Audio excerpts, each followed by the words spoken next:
GPS merupakan alat untuk mendeteksi lokasi yang berbasis satelit.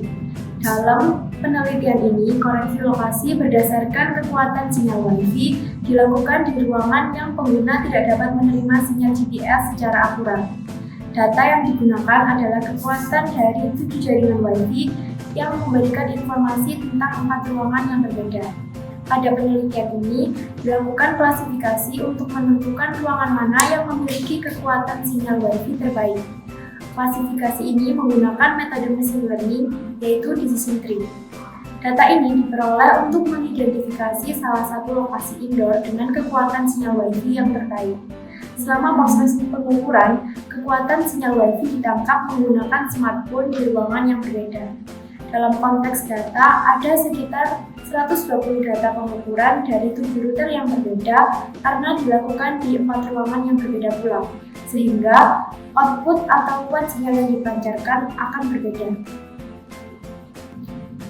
Tujuan dari penelitian ini adalah untuk mencari sinyal terkuat dari keempat ruangan yang akan dilakukan pengetesan dengan menggunakan metode machine learning. Decision tree adalah flowchart seperti gambar struktur tree, di mana tiap internal node menunjukkan sebuah tes pada sebuah atribut. Tiap cabang menunjukkan hasil dari tes, dan leaf node menunjukkan kelas-kelas atau class distribution. Selain karena pembangunannya relatif cepat, hasil dari model yang dibangun mudah untuk dipahami. Pada decision tree terdapat 3 macam node. Yang pertama ada root node. Root node merupakan node paling atas. Pada node ini tidak ada input dan tidak bisa mempunyai output atau mempunyai output lebih dari 1. Yang kedua ada internal node. Internal node merupakan node percabangan. Pada node ini terdapat 1 input dan mempunyai minimal 2 output. Yang ketiga ada leaf node atau terminal node, yang merupakan node akhir. Pada node ini hanya terdapat 1 input dan tidak mempunyai output. Alat dan bahan yang digunakan dalam penelitian ini adalah yang pertama ada access point. Access point digunakan untuk memancarkan sinyal. Lalu ada smartphone. Smartphone ini gunanya untuk menangkap sinyal-sinyal yang dipancarkan oleh access point. Lalu yang ketiga ada komputer. Komputer digunakan untuk alat pemrograman. Dan Jupyter. Jupyter merupakan turunan bahasa program dari Python.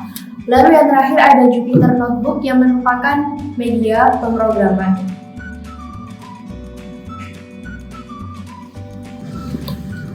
Jadi untuk selanjutnya adalah langkah percobaan.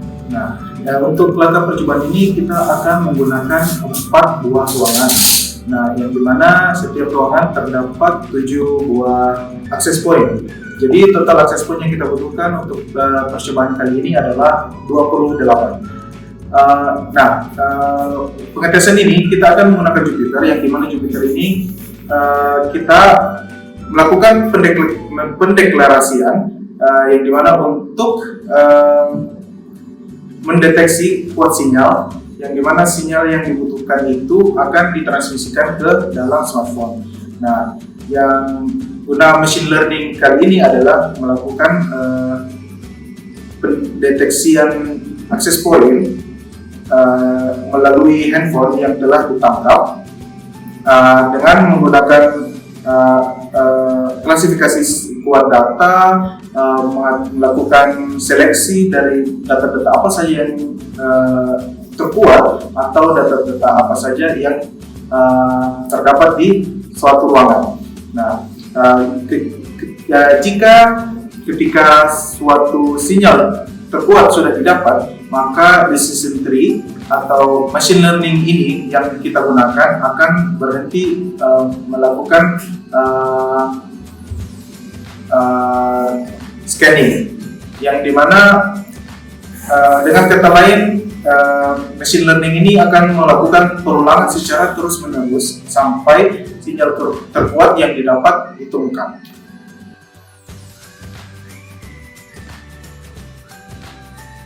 Ya, jadi tujuan dilakukannya pengetesan ini adalah mencari sinyal terkuat dari keempat ruangan yang dipancarkan oleh 7 akses point yang dilakukan pengetesan dengan menggunakan Jupyter Notebook sebagai media machine learning, menggunakan metode decision tree untuk menentukan lokasi sinyal Wi-Fi terbaik.